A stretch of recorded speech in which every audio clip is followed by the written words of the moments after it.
একটি প্রশিক্ষণ বিমান, একটি জনবহুল এলাকা, একটি স্কুল ক্যাম্পাস, আর মুহূর্তেই ধ্বংসস্তূপে রূপান্তর। ২১ জুলাই ২০২৫ ঢাকার উত্তরায় মাইলস্টোন স্কুলে বিধ্বস্ত হয় বাংলাদেশ বিমান বাহিনীর একটি F-7 বিজিআই ট্রেনিং জেট। এতে বহু হতাহতের আশঙ্কা করা হচ্ছে। এই ঘটনা আমাদের সামনে আবারও সেই পুরনো প্রশ্নটাই তোলে, বাংলাদেশে কেন এত বেশি প্রশিক্ষণ বিমান দুর্ঘটনা ঘটে? এটা কি নেহাতই দুর্ভাগ্য, নাকি এর পেছনে আছে অবহেলা, প্রযুক্তির দুর্বলতা, নাকি আর কিছু?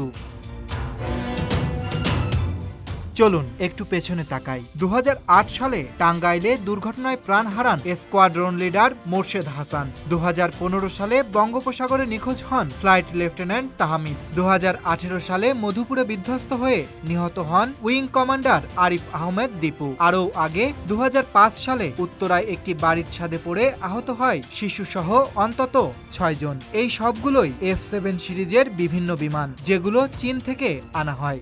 F-7 বিজিআই হলো সেই F-7 এর আপগ্রেড ভার্সন। আধুনিক রাডার, মিসাইল, অ্যাভিওনিক্স সবই আছে। তবু প্রশ্ন থেকে যায়, দুর্ঘটনা কেন বারবার?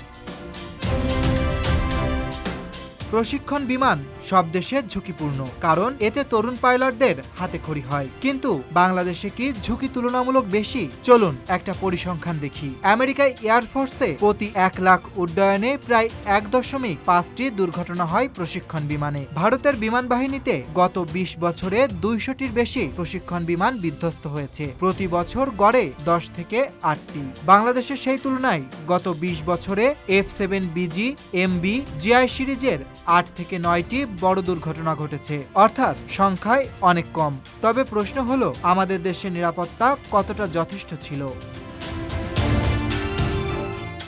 F-7 সিরিজের ভিত্তি মূলত রাশিয়ান MiG-21, যা প্রথমে তৈরি হয় ১৯৫০-এর দশকে। তখনকার যুদ্ধের প্রয়োজনে তৈরি এই ডিজাইন আজকের আধুনিক ওভারলোডের ট্রেনিংয়ে কতটা নিরাপদ? বলা হয় F-7 এর ককপিট তুলনামূলক ছোট, ভিউ কম, আর থ্রাস্ট টু ওয়েট রেশিও মাঝারি, যার ফলে দ্রুত পরিস্থিতি সামাল দিতে তরুণ পাইলটদের সমস্যা হয়। তাছাড়া অনেক ক্ষেত্রেই পুরনো মডেলের উপর নির্ভর করে ট্রেনিং চলেছে, যা নিজেই এক ঝুঁকি।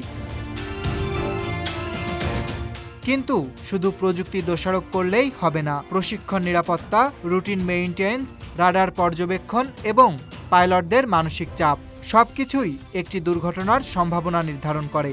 F-7 বিজিআই যেহেতু শুধু ট্রেনার নয়, হালকা ইন্টারসেপ্টর হিসেবেও ব্যবহৃত হয়, তাই এটি দিয়েও অনেক কিছু শোনানো হয়, যার ফলে ঝুঁকি বেড়ে যায়। বাংলাদেশে বিমানের সংখ্যা সীমিত, তাই প্রতিটি প্ল্যাটফর্মের উপর নির্ভরতা বেশি, আর সেই চাপ যদি নিরাপত্তা উপেক্ষা করে হয়, দুর্ঘটনা অনিবার্য। প্রশিক্ষণ দুর্ঘটনা শুধু একটি সংখ্যা নয়, এটি কারো বাবা, ভাই বা সন্তান হারানো। যতই প্রযুক্তি উন্নত হোক, যতই রুটিন ফলো করা হোক, প্রত্যেকটি দুর্ঘটনা যেন এক একটি শিক্ষা হয়ে ওঠে। আমরা চাই যেন আর কোনো পাইলট মেঘ ভেদ করে ওঠার আগেই না হারিয়ে যায়, আর যেন কোনো স্কুলের শিক্ষার্থী পাখির বদলে আকাশে দেখতে না পায় ধ্বংসের আগুন। সময় এসেছে বাংলাদেশ বিমান বাহিনীর প্রশিক্ষণ নিরাপত্তা আরও জোরদার করার। জীবনের চেয়ে বড় কোনো মিশন নেই। Dhaka express news desk.